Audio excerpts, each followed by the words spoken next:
In the land of grills, welcome back, folks. We put the Oklahoma Joe's, the new Oklahoma Joe's Bronco, through its paces. We did review video on it. I'll leave the link down below to that. That's for some reason over 50,000 views. I'm not sure how that happened, but it must be popular.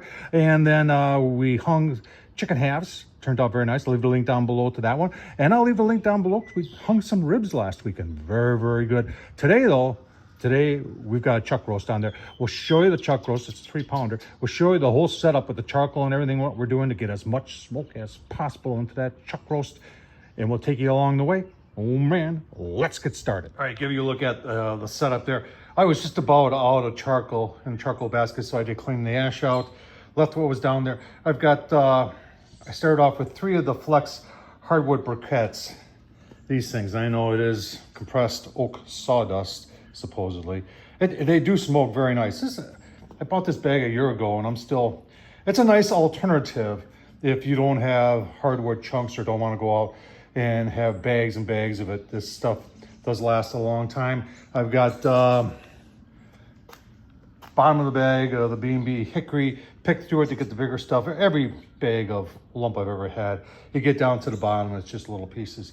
That's a good place to dump that is actually in the Masterbuilt Gravity to burn that up. I've got a wax Weber charcoal starter in there in the middle, and 2 pieces of hickory. I've got 1 spare piece in case I feel I need some more as we're going.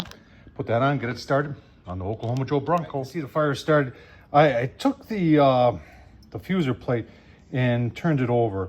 And I just want to give a little bit more room there. I noticed last week when we were doing ribs that the water boiled off pretty quick. Now, there's a whole lot of people say they never use that in their Oklahoma Joe Bronco, and I do. If that's your preference not to use a diffuser, I like the diffuser because then I put a tray in with water in it.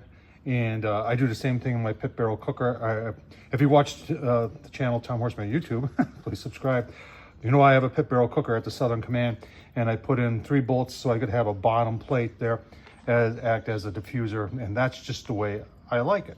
So we're gonna put that in there, gonna fill it up with some warm water, put the grill grate on the top, and let's go take a look at the chuck roast. All right, so there's the chuck roast. I went to my grocery store chain here in southeastern Wisconsin. It's throughout Wisconsin, and it's called Woodman's. And that's usually where I can get a brisket flat. Well, they didn't have anything. And the chuck roast, this 3-pound chuck roast is just a tad over 3 pounds, was almost 40 bucks. It was like 39 something. Unbelievable. Anyway, Farm 407, because I want some pepper on there. And then you know how I love the Burn Pit Barbecue Fire for Effect Sweet Heat. I don't talk enough about these prep tubs. And I did a video on these Drippy's prep tubs. This is the Junior, and it's really perfect. And then when it comes to cleanup, I just put it in the sink and put some hot water and soap in there. Cleans up, and then it pushes down and folds up. Stores real nice. If you're gonna get into this stuff, folks, these things are perfect to have around, especially if you go camping. All right, onto the grill we go. Chuck roast is on. We'll take a quick look. You can see I am monitoring with the, I think, what is that called? The Temp Spike Plus from Thermal Pro. You can see I'm looking for a target temp of 205, or a probe tender 205 is that's just a gauge. Sometimes it's less. Sometimes I've had to take chuck roast sometimes as high as 213, 214 to get it to where I want it. We've got spritzer bottle, because we will once an hour give it a little spritz. Definitely some smoke rolling. Oklahoma Joe, give you a look-see as we proceed. Right, here's the cooking graph so far. We're only about 30 minutes into it. I have been playing around a little bit. Sorry about that. Been playing around with the vents. You can see our ambient is showing 208. So I've been doing what a lot of other people, and this is what I do in a Weber kettle a lot of times. I leave the bottom vent wide open and control everything in the top vent. I had that wide open and had that set at about 1.5, and the temps are going up a little bit too much. So I've gone back to what I've been doing for the last couple cooks, and that's having this bottom vent open at 1.5, and then controlling it through there. Right there it says shy of 250. I did put a puck in there, and the puck, well, the puck is touching the meat, so the puck says 150. I don't know. Keep on going. Give you a look-see. All right, we're a little over 3 hours on the chuck roast. See our ambient is holding right around 228. The red graph shows the ambient. It's kind of been bouncing around a little bit. I think every one of those spikes is where I opened it. And then there's the meat itself. You can see we are 158 internal. We're kind of into the stall right now. Got some good smoke still rolling. Let's take a quick look-see. Take a look at the Oklahoma Joe there is reading about almost 250. Nice color on that chuck roast there. Water's still holding out pretty good. At some point here, I'm gonna pull it, and then I'm gonna take out that water pan and dump the water out, put it in there with a little bit of beef broth, spit it out, Tom. Cover it, and then let the temperatures go up and take it the rest of the way to our 205-ish. All right, so we reached 161 internal.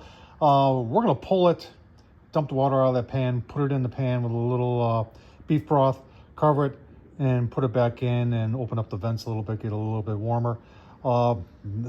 That point we'll take it up and we'll just use, we won't use the Thermo Pro there anymore.